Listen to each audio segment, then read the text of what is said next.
동일하게 같은 본문의 말씀을 가지고 한 번 더 다른 관점에서 말씀을 나누길 원합니다.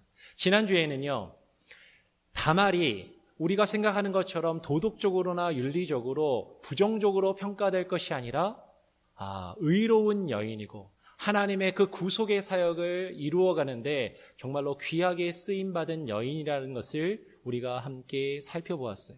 그래서 오늘 말씀은요, 지난주에 나누었던 그 하나님의 구속, 그 구속자를 찾은 그 다말, 그리고 그 구속자의 역할이 무엇인지 그 이해를 먼저 가지고 들어야 좀 더 깊이 오늘 말씀을 이해할 수 있습니다. 그래서 지난주에 말씀 혹시 못 들으신 분이거나 혹시 지난주에 말씀이 조금 길고 어려워서 좀 이해가 어려우셨다면 우리 교회 홈페이지에서 또 설교를 또 들을 수 있으니까 한 번 더 들으시고 또 오늘 말씀과 함께 연결해서 이해하시면 좋을 것 같아요.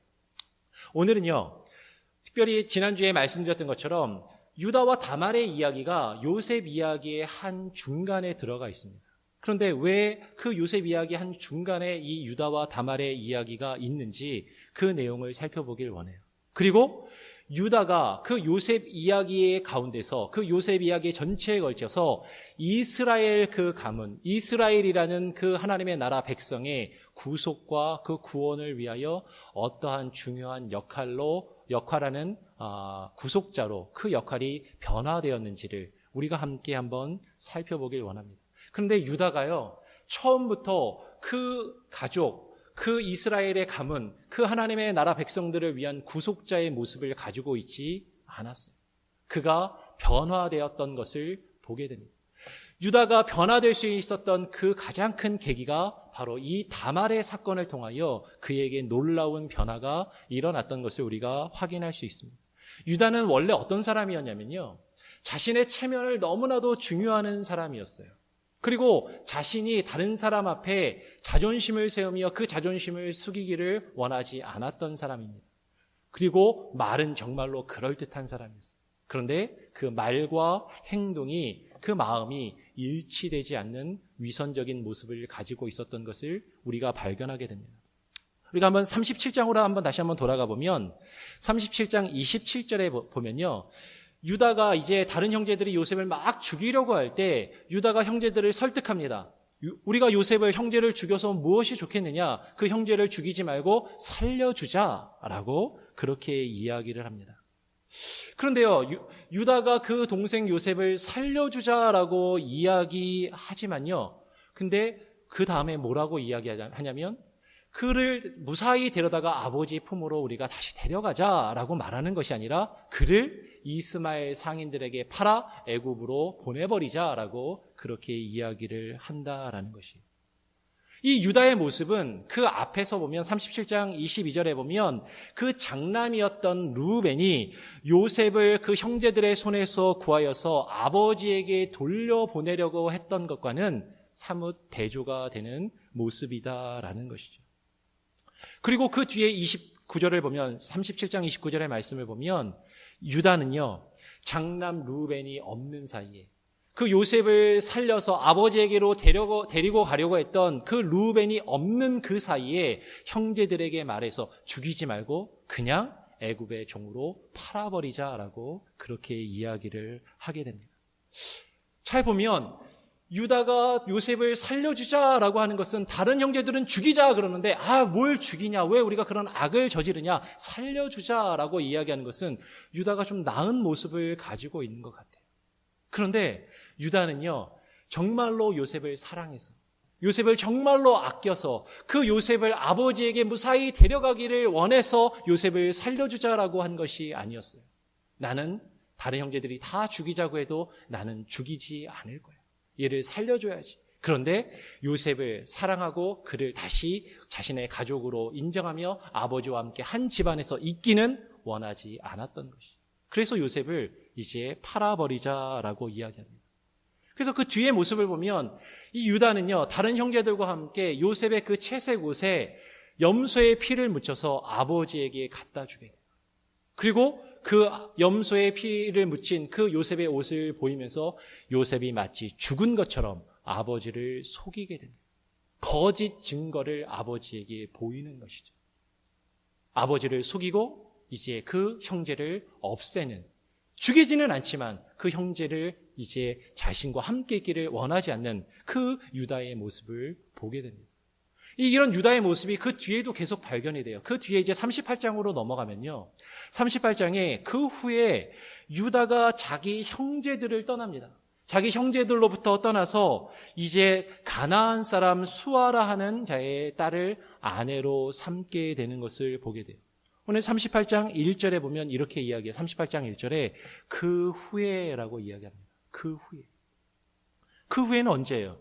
지금 형제들이 유다가 이제 유다의 말을 듣고 요셉을 애굽에 팔아 넘긴 이후에, 그 이후에 유다는요 형제들을 떠납니다.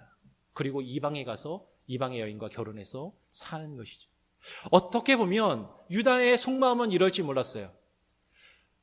요셉을 죽이려고 하는 다른 형제들하고는 더 이상 저런 인간들하고는 같이 내가 지낼 수 없어. 저런 형제를 죽이라는 저런 사람들과 내가 어떻게 같이 살 수 있어? 나는 저들하고 달라. 그러면서 그 형제들을 떠나갔는지 모르겠습니다. 그런데 그 이후에 유다의 모습을 보면요. 그 형제들의 모습과 별반 다르지 않더라라는 것이에요. 그는 형제들을 떠나가서 이방의 여인과 결혼합니다. 그리고 그 이방의 여인에게서 3명의 아들을 낳아요. 그런데 그 가정의 모습을 보니까요. 그에게 믿음이 있는 모습이 아니었던 것 같아요.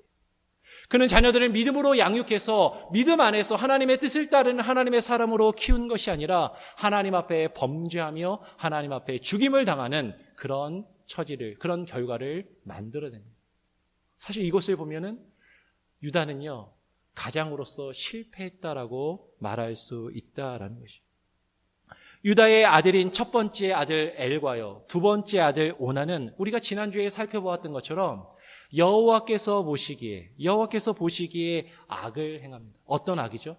형제로서 형제의 의무를 행하지 않는, 형제를 사랑하지 않고 형제에게 마땅히 하여야 할 일을 하지 않는 그 악을 행함으로 하나님께서 그를 죽이신 것을 보게 돼요.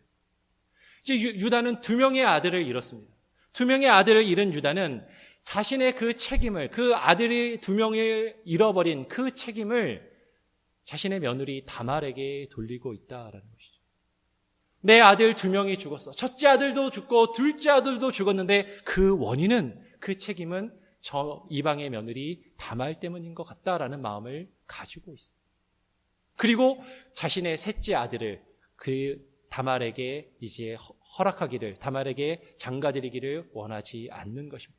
왜냐하면 셋째 아들도 죽을 것을 두려워하고 있더라라는 것이죠. 그런데요, 유다의 마음은 분명히 저 다말 때문에 내 아들들이 죽었고 내 셋째 아들을 저 여자에게 줄 수 없다라는 마음을 가지고 있으면서도 다말에게 그것을 정직하게 말하지 않아요.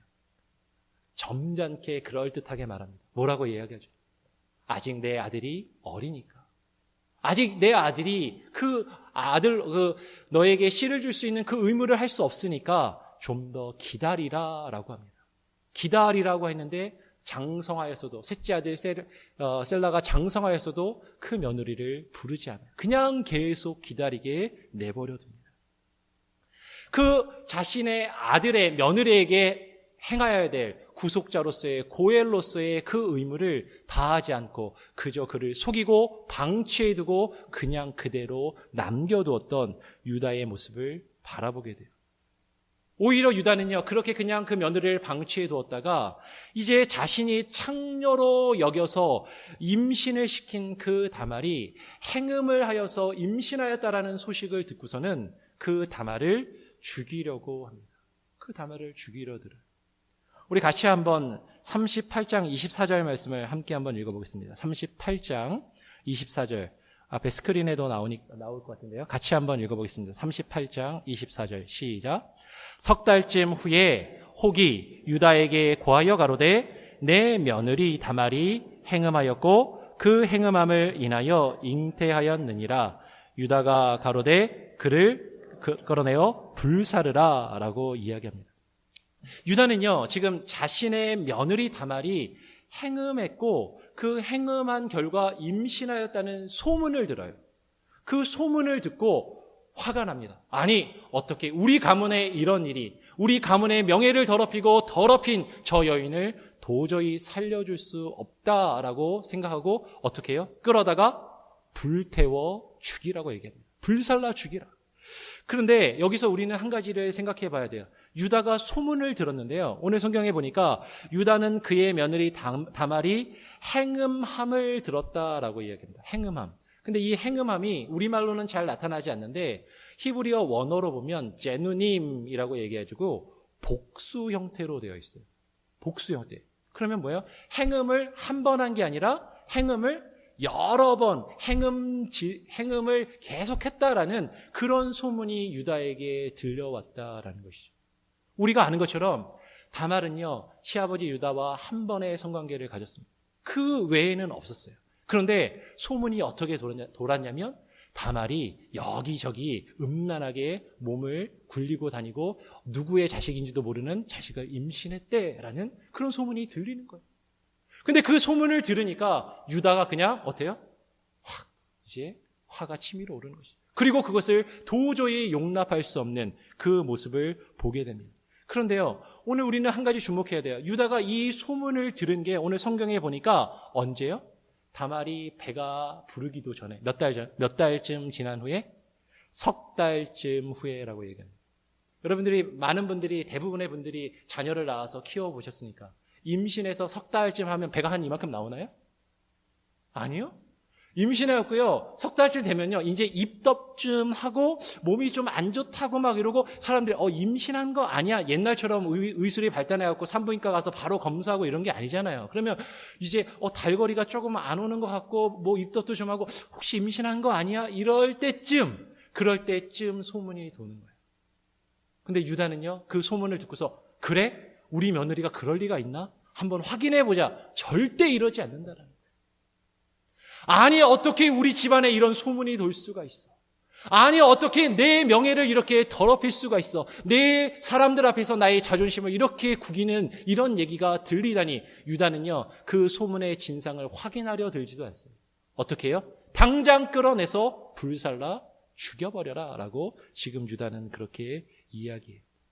그런데 유다는요, 그 며느리가 그렇게 음란을 행하여서 사람들에게 입방아에 오르는 것이 화가 나면서도 석 달 전쯤에 자신이 아내를 잃고 자신의 성욕을 이기지 못하여서 창녀에게 들어가 음란한 행위를 행하였던 자신의 모습은 기억하지 못하는 거예요.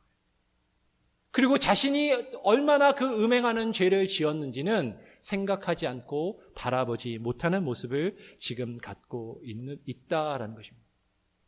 그럼 우리는 자신의 잘못을 바라보지 못하고 깨닫지 못하는 유다의 모습에 주목해야 돼요. 어쩌면 이것은 우리의 모습일 수도 있어요.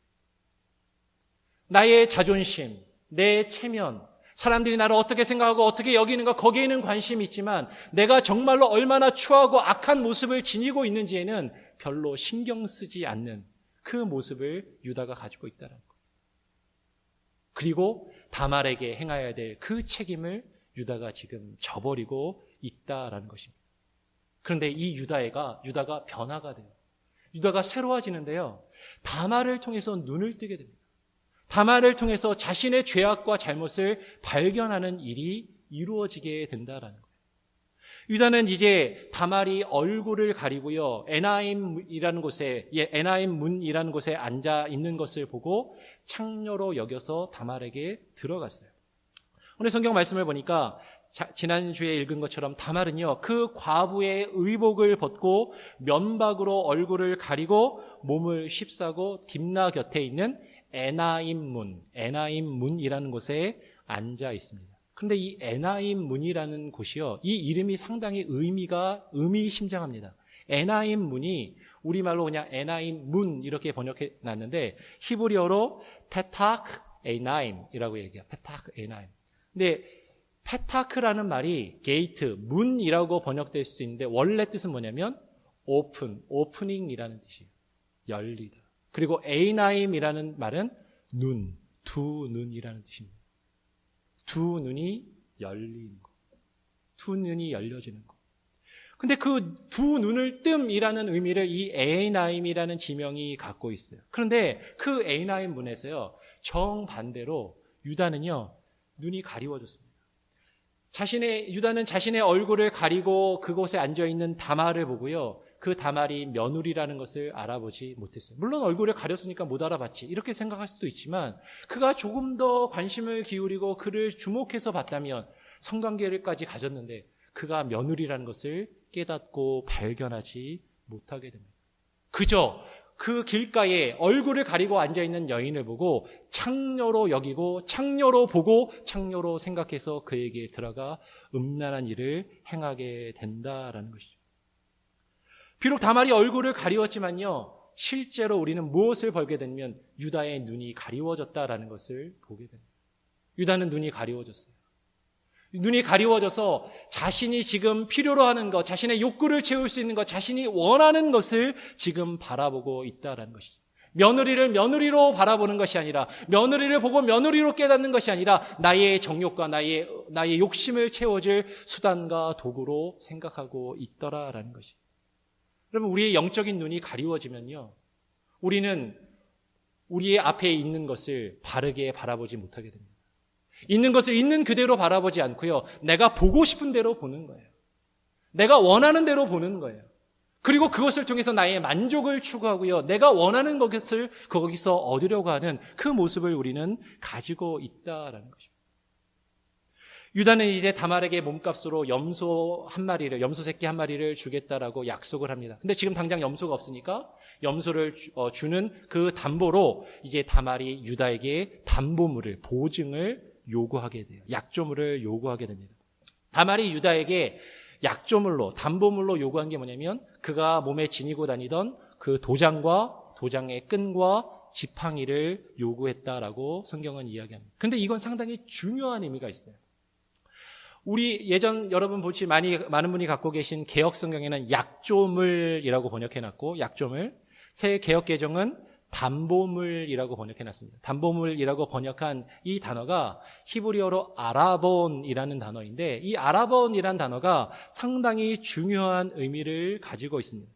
이 아라본은요, 누군가 언약을 맺을 때, 계약을 맺을 때 이 계약을 반드시 지키겠다는 언약의 증표로서 이것을 주고받는 것, 언약을 보증하는 것, 확증하는 것이 바로 아라본이라는 말이에요. 그래서 이 히브리어 아라본이요, 신약에 가서 헬라어로도 그대로 아라본이라는 단어를 씁니다. 근데 이 아라본이라는 단어가 신약 성경에서 무엇을 향해서 아라본이라는 단어가 쓰이냐면, 하나님께서 우리에게 언약을 맺으시는데 그 언약의 보증이 무엇이 되냐면 하나님의 성령이 언약의 보증이 되신다라고 할 때도 히브리어를 그대로 헬라어로 해서 이 아라본이라는 단어를 쓰고 있다라는 거예요. 하나님이 그의 백성과 맺으실 때 그 언약의 보증을 세우시는 것이, 언약의 보증이 되시는 분이 성령 하나님이시다라는 것이죠.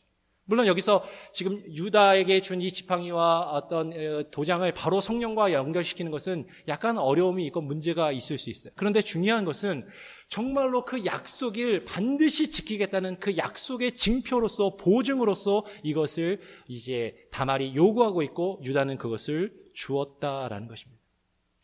지금 다말은요, 유다에게 언약을 보증한 담보물로서 도장과 그 끈과 지팡이를 요구합니다. 고대 근동에서 도장은요, 오늘날로 말하면 인감 도장과도 같고, 지팡이는요, 신분증과도 같이 그 사람이 누구인지를 확인시켜 줄 수 있는, 증명해 줄 수 있는 그러한 물건이에요. 유다는 자기 며느리 다말에게 들어가면서도 그가 자신의 며느리인지조차도 알지 못했습니다. 그런데 다말은 분명히 알았어요. 지금 나와 관계를 맺는 사람이 누구인지, 그리고 그 사람이 누구인지를 확실하게 그 신원을 증명할 수 있는 그 증표를 유다에게 요구하게 됩니다. 그런데 그 이후에요, 이제 유다는요, 약속했으니까 약속을 지킵니다. 이 염소 새끼를 갖다 줘야 되는데 자기가 갖다 주기는 너무 그런 거예요.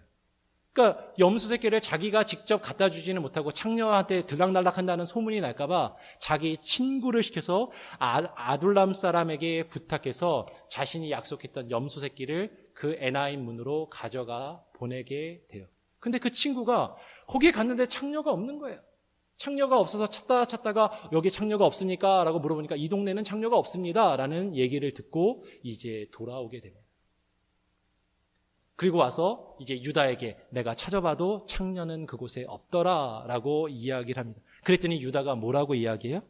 자기 자신이 부끄러움을 당할 수 있으니까 그냥 그거 찾지 말아라. 그냥 내버려 두라라고 자신의 그 언약의 담보물을 쉽게 포기해 버립니다.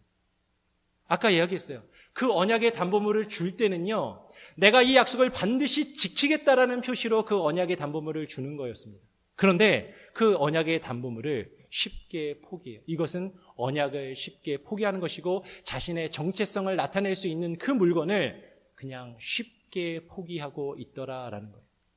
그 약속보다도 자신의 정체성보다도 뭐가 더 중요해요? 사람들 앞에 부끄러움 당하지 않는 게 더 중요했다라는 것이죠. 근데 그 뒤에 말이 더 과관입니다. 그 뒤에 유다가 뭐라고 얘기해요? 그 친구한테 이렇게 이야기합니다. 이 약속을 내가 지키지 못한 건 내가 너에게 염소를 줘서 보냈는데 네가 그 여자를 못 찾았기 때문이다 라고 이야기해요.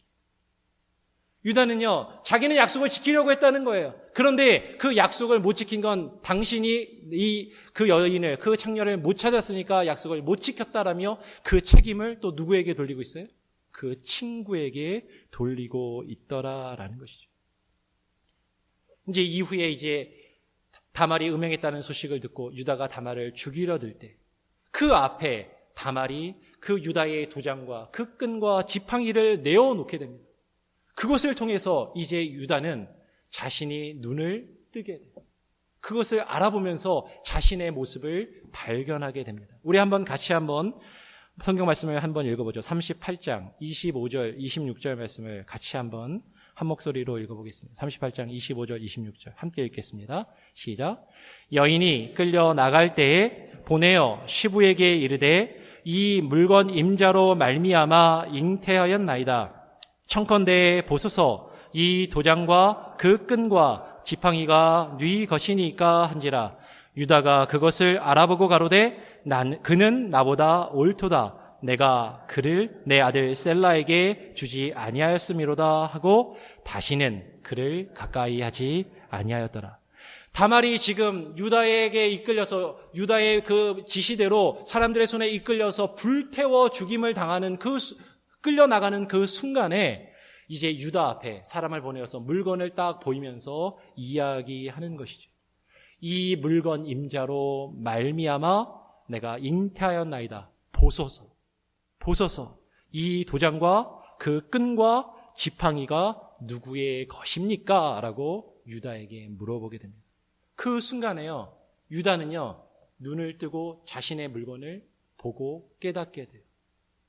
자신이 에나임 문에서 그 두 눈이 열려지는 그 곳이라는 그 이름을 가지고 있는 에나임 문에서 자신이 창녀라고 생각하고 자신의 물건을 주었던 그 여자가 창녀가 아니라 자신의 며느리라는 것을 그제서야 깨닫고 바라보고 알게 되었다라는 것이죠. 그 에나임 문에서 자신의 눈이 가리웠던 그것이 이제 다말이 내어놓는 그 물건들 앞에서 자신의 증명해 줄 수 있는 그 참된 그 언약의 증거들 앞에서 자신의 모습이 온전히 처참하게 드러나는 그 모습을 두 눈을 뜨고 깨달아 알게 되는 그 순간이 여기에 일어나게 된다라는 것이죠. 근데 아마도 유다는요, 이 순간에요, 수많은 생각들이 스쳐 지나갔을 겁니다. 자신이 잘못했던 것들, 그 창녀에게 들어갔던 모습들. 근데 아마도요, 성경을 보면요, 유다는요, 그 앞에 요셉을 팔아 넘겼던 그 장면부터 자신의 잘못을 떠올리지 않았을까 생각이 들어요. 왜냐하면 자신이 한 가족의 구속자로서 형제의 애를 온전히 지키지 않은 그 모습이 자신에게 있다라는 것을 그는 이제 발견하게 됩니다. 어디서 우리가 알 수 있냐면 유다가 아까 말했던 것처럼 아버지 앞에 잘못된 거짓된 증거를 나타낼 때 창세기 37장 33절에 보면 이런 말씀이 있습니다. 37장 33절에 아비가 그것을 알아보고 그 아버지에게 피 묻은 채색 옷을 내어놓았을 때 아비가 그것을 알아보고 가로되 그 아들의 옷이라 악한 짐승이 그를 먹었도다 요셉이 정령 찢겼도다 라고 이제 야곱이 한탄합니다. 아버지 앞에 거짓된 증거를 내어놓는 것이. 조작되고 거짓된 증거를 내어놨을 때 아버지는 그 거짓된 증거를 보고 그것이 요셉의 것임을 알아보고 이제 슬픔 가운데 잠기게 돼요. 아비가 그것을 알아보고라고 하는 이 표현하고요. 우리가 좀 전에 읽었던 38장 26절에 유다가 그것을 알아보고라는 표현은 같은 표현이에요.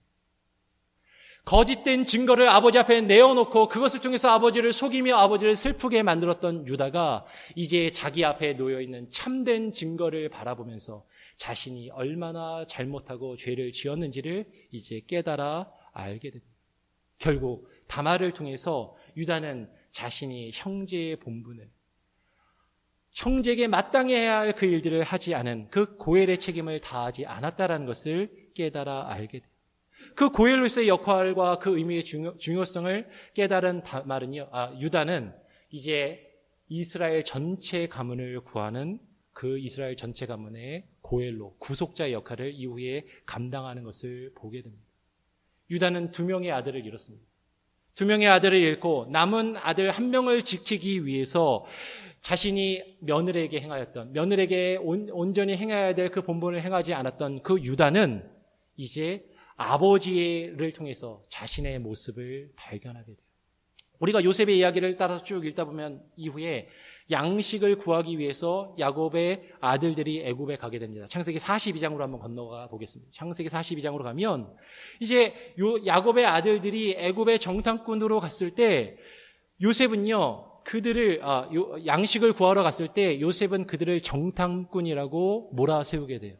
너희가 스파이구나. 첩자질을 하려고 이곳에 왔구나라고 그렇게 야곱의 아들들을 몰아세우게 됩니다. 그리고 결국에는 그 야곱의 아들들 중에 시므온을 볼모로 붙잡아 두게 됩니다. 시므온을 볼모로 붙잡아 둔 다음에 올 때는 너희들이 말한 막내 아들 베냐민을 꼭 데리고 와라. 그래야 이 시므온을 살려줄 것이고 너희가 다음에 올 때 양식을 구할 수 있을 것이다 라고 그렇게 이야기를 합니다. 그 이야기를 듣고 이제 아버지께 돌아가다가 길에서 짐을 딱 풀었는데요. 그 자루 속에 자신들이 양식의 값으로 지불했던 돈이 그대로 담겨 있는 걸 발견해요. 그리고서는 더 애굽에 가기를 두려워합니다. 이 모든 이루어졌던 일을 아버지 앞에 가서 이야기를 합니다. 그랬더니 야곱이 그 얘기를 듣고 요셉과 시므온을 잃어버린 것과 그리고 앞으로 또 베냐민을 잃어버리게 될 것을 두려워하는 그 야곱의 모습을 보게 됩니다. 창세기 42장 36절 제가 한번 읽어보겠습니다. 42장 36절에 보니까 야곱이 이렇게 그 아비 야곱이 그들에게 이르되 야곱이 이야기합니다. 너희가 나로 나의 자식들을 잃게 하도다. 요셉도 없어졌고 시므온도 없어졌거늘 베냐민을 또 빼앗아 가고자 하니 이는 다 나를 해롭게 함이로다 라고 이야기해요. 이 아버지가 이렇게 한탄하면서 이제 38절에 보면 또 이렇게 이야기합니다. 38절에 야곱이 이르되 내 아들은 너희와 함께 내려가지 못하리니 그의 형은 요셉은 죽고 그만 남았습니다. 그 하나 남았다라고 그렇게 이야기합니다. 아버지가 이렇게 얘기하니까 르우벤이 베냐민을 데려가지 않으면 식량을 살 수 없습니다. 아버님. 베냐민을 데려가야지만 시므온을 살릴 수 있습니다. 라고 이야기하는데도요. 야곱은 베냐민을 보내지 않아요. 보낼 수 없다. 끝까지 보내지 않습니다. 그런데 이제 점점 더 기근이 심해지고 먹을 양식이 떨어졌어요. 이제 굶어 죽게 생긴 거죠. 그러니까 자식들을 불러서 다시 애굽에 한 번 더 갔다 오라라고 이야기합니다. 그런데 베냐민은 아직도 보낼 마음이 없는 것입니다. 이제 창세기 43장에 가면 그러한 야곱을 향해서 유다가 그 아버지 야곱에게 자신이 베냐민을 위하여 아까 이야기했던 담보가 되겠다는 약속을 하게 됩니다. 여러분, 유다는요, 아까도 이야기했던 것처럼 2명의 아들을 이미 잃었어요. 그리고 또 1명 남은 그 아들을 잃지 않고 지키기 위해서 정말로 가진 모습을 하지 말아야 할 그 일들을 다말에게 행하였던 그 유다는요, 이제 아버지를 통해서 자신의 모습을 보게 됩니다. 아마 유다는 이전에 자신의 두 명의 아들을 잃고 남은 1명을 잃을까봐 전전긍긍해하면서 가족에게 해야 할 그 책임을 다하지 않는 그 자신의 모습을 아버지 야곱에게서 동일하게 발견하고 있다라는 것이에요. 내가 아끼는 것을 잃을까봐, 내가 소중히 여기는 것을 잃을까 봐 그것을 끝까지 고집하며 그것을 끝까지 부어잡는 것, 그것이 결국에는 자신의 온 가족을 위험에 빠뜨리고 어렵게 하고 죽음에까지 이르게 할 수 있다는 것을 유다는 너무나도 잘 알고 있었다라는 것이죠. 그리고 이제 베냐민을 데리고 가는 것이 아버지와 그들의 어린 것들을 다 살리고 죽지 않는 길이라고 아버지를 설득하게 됩니다. 그리고 이제 베냐민을 보내기 위해서 다말의 사건을 통해서 가문을 지키기 위해 정말로 구속자로서 고엘로서의 그 형제의 의무를 다해야 하는 것을 깨달은 그 유다는요, 아버지에게 제가 베냐민을 대신해서 제 몸을 담보로 드리겠습니다. 제가 그 담보가 되겠습니다라고 유다는 아버지에게 약속하고 아버지께서 그 베냐민에 대한 그 몸을 나에게서 물으소서. 그것이 리딤이라는 그 단어가 여기에 사용된다라는 것입니다. 유다는 아버지에게 했던 약속을요, 정말로 지키게 됩니다. 요셉 앞에 나아갔을 때 정직하게 모든 것을 말하고 베냐민을 위하여 정말로 자기 자신이 담보가 되게 돼요. 우리가 앞으로 이제 요셉 이야기를 계속 살펴볼 것이니까 중간 이야기는 생략하고 이제 요셉에게 양식을 구하러 갔을 때요, 요셉은 형들과 함께 온 베냐민을 봅니다. 그리고 그 베냐민을 돌려보내면서 그 베냐민의 곡식자루에 자신이 아끼던 뭘 집어넣어요? 은잔을 집어넣어요.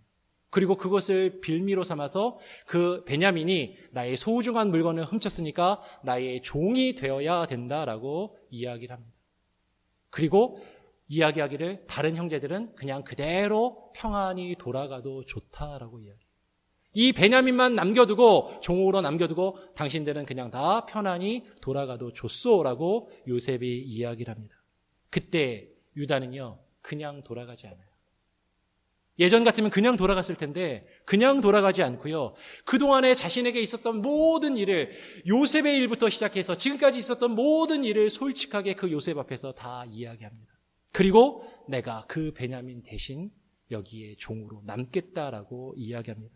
우리 한번 마지막으로 성경 말씀을 같이 한번 읽어보죠. 창세기 44장 32절 33절 말씀 두 절인데 다 같이 함께 한번 읽어보겠습니다. 44장 32절 33절 함께 읽겠습니다. 시작. 주의 종이 내 아비에게 아이를 담보하기를 내가 이를 아버지께로 데리고 돌아오지 아니하면 영영이 아버지께 죄를 지으리이다 하였사오니 청컨대 주의 종으로 아이를 대신하여 있어서 주의 종이 되게 하시고 아이는 형제와 함께 도로 올려 보내소서. 유다는요, 요셉의 말대로요, 그냥 베냐민을 그냥 버려두고 자기는 그냥 돌아갈 수도 있었어요. 그런데 아버지와 한 약속을 이제 지킵니다. 내가 그 아이를 위하여 담보가 되겠다라는 그 약속을 유다는 이제 비로소 지키게 돼요. 그리고 유다가 그동안에 있었던 모든 일을, 요셉의 사건부터 그동안에 있었던 모든 일을 요셉 앞에 솔직하게 이야기했을 때 이제 요셉은요, 자신의 모습을 감추고 있었는데 그 감추었던 자신의 모습을 형제들 앞에 이제 드러내어 놓게 됩니다. 어쩌면 요셉이 왜 이렇게 했을까? 우리는 나중에 좀 더 구체적으로 살펴보겠지만 그냥 간단히 이렇게 생각할 수도 있을 것이에요. 요셉에게는요, 확신이 필요했습니다. 자신을 죽이려 했었고 자신을 애굽의 종으로 팔아넘긴 그 형제들이 어떠한 마음으로 이곳에 왔는지, 식량을 구하러 왔는데 내가 요셉이라는 것을, 내가 살아있다라는 것을 알면 저들이 아버지에게 돌아가서 아버지를 또 속이고 아버지를 이곳으로 데리고 모시고 오지 않을 수도 있지 않을까, 그것을 걱정했을지 몰라요. 그 하나밖에 자신의 친동생인 베냐민을 데리고 와야 하는데 그 베냐민을 저들이 살려두지 않고 또 해코지를 하지는 않을까, 그것이 두려웠을지 모릅니다. 그런데요, 그것을 두려워하며 그것에 확신이 필요했던 요셉에게 자신을 애굽의 종으로 팔아넘기자라고 제안하며 자신을 애굽의 종으로 팔아넘겼던 그 유다가 변화했어요. 그것을 정직하게 고백하고 자신의 동생 베냐민을 위해서 자신의 몸을 직접 드리겠다라는 그 모습을 보았을 때 그제서야 비로소 요셉은 형제들에게 감추었던 자신의 모습을 드러내 놓게 된다라는 것입니다. 형제들에 대한 그 의심과 불신으로 가득했던 그 요셉이 자신을 드러내는 그 일이 이제 이루어지게 됩니다. 결국 유다를 통하여 하나님께서 이스라엘 가문을 구속하시는, 구원하시는 그 역사가 이 요셉 이야기 가운데 이루어지더라라는 것이. 여러분, 결국에 유다는 어떻게 됩니까? 다윗 왕의 조상이 되고요. 메시아의 예수 그리스도의 조상을 이루는 유다 가문의 첫 번째 그 대표자가 되는 것이에요. 그런데 우리는 여기서 깊이 생각해야 됩니다. 그 메시아의 계보에 오른다라는 것, 그 메시아의 족보에 오른다라는 것, 하나님의 나라의 백성이 된다라는 것. 여러분, 여기에는요, 정말로 우리가 유다와 같이 내 자신의 모습이요, 사실은 별 볼 일 없는 사람이라는 거예요. 내가 얼마나 추악하고 얼마나 나약한 사람인지 우리는 우리의 영적인 눈을 떠야 됩니다. 먼저 우리는 눈을 뜨고요, 내 자신의 모습을 먼저 온전히 깨닫고 발견해야 돼요. 그런데 우리는 생각하는 것이, 나는 다른 사람하고는 달라. 나는 그래도 좀 괜찮은 사람이야. 나는 그래도 좀 고상해. 그러면서 말은 그럴듯하지만 그 속마음에는 형제를 사랑하고 아끼는 마음은 전혀 없는 그런 모습을 가지고 있는 모습. 그 유다가 눈을 뜨고 자신의 죄악과 자신의 잘못과 자신의 그 모습을 발견하였을 때 그는 변화되게 됩니다. 그리고 하나님의 그 구속의 역사를 이루어가는 선한 도구로 내가 쓰임받겠다라고 자신을 변화시키고 그 앞에 순종하며 나아갈 때 하나님이 유다를 통하여, 그 가문을 통하여 하나님의 구속의 역사를 이루어 가신 것을 우리는 발견하게 돼요. 여러분, 오늘 이 시간에 여러분 눈을 뜨시기 바랍니다. 어쩌면 여러분 눈에 가리워져 있는지 몰라요. 나는 그래도 내 옆에 있는 다른 사람들보다 괜찮은 사람이라고 스스로를 생각하고 있는지 모릅니다.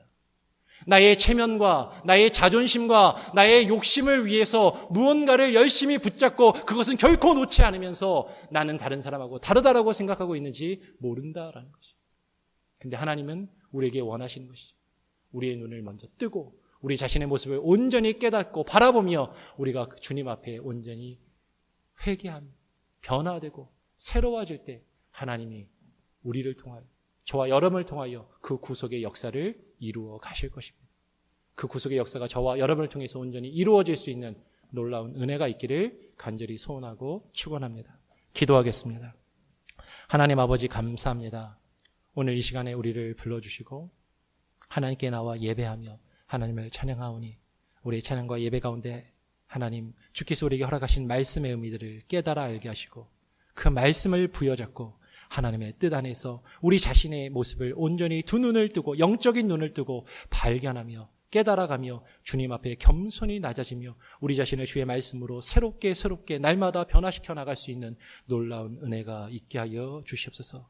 그러할 때 하나님께서 우리를 통하여 하나님의 구원의 역사와 구원의 사역을 이루어 가시는 놀라운 구원의 도구로, 축복의 도구로 사용받게 하여 주시옵소서. 감사와 찬양 영광 주님께 올려드리며 거룩하신 예수 그리스도의 이름으로 기도합니다. 아멘.